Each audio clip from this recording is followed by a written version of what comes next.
This is Kinetics 106, part 3, and this is all about half-life. And your homework is still the problem set 3 and problem set 4 out of chapter 14.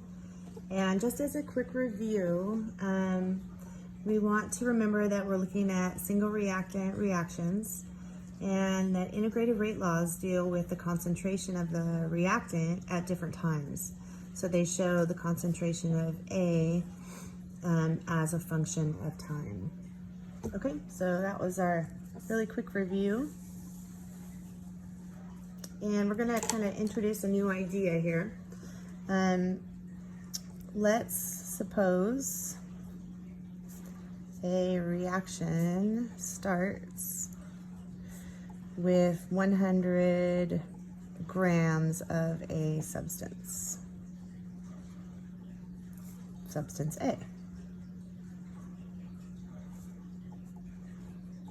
Okay, so I'm going to draw a bar here that would represent 100 grams. Okay, so there's a bar representing 100 grams of A being present. And we would wait some time, and eventually we would get down to 50 grams of A. Okay, so from here to here would be a passage of time. Okay, we would wait a little bit more time, and eventually we would come to 25 grams of A. And from here to here would be also a passage of time. So what's interesting about any of this is that these times are consistent. So it takes the same amount of time for a reaction to go from 100 grams to 50 grams as it does from 50 grams to 25 grams. Okay, so the amount of time it takes for a reaction to lose 1/2 of its reactant is called a half-life.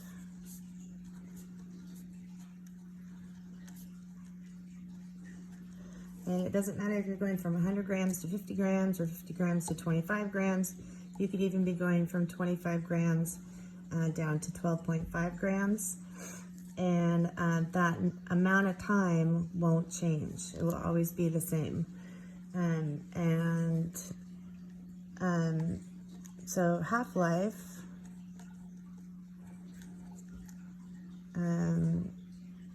time is consistent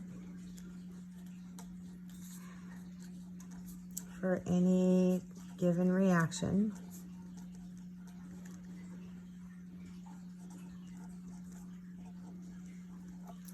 but will vary with which reaction you're talking about.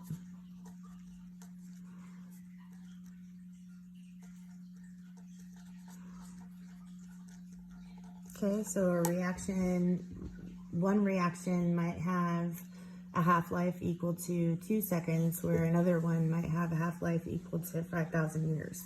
It just depends on the kinetics of the reaction.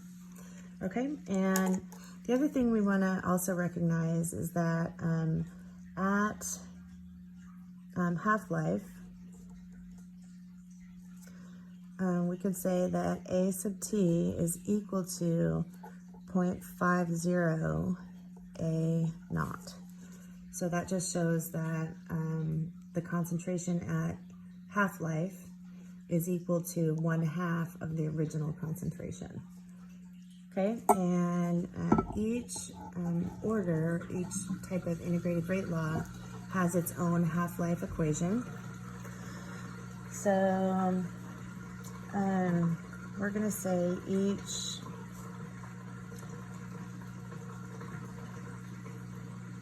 order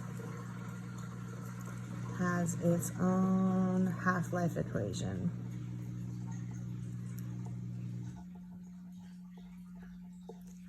that relates the rate constant to the half-life.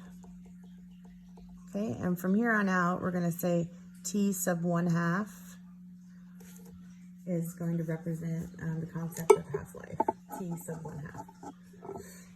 Okay, so if we look at our different orders, we have 0, first order, and second order.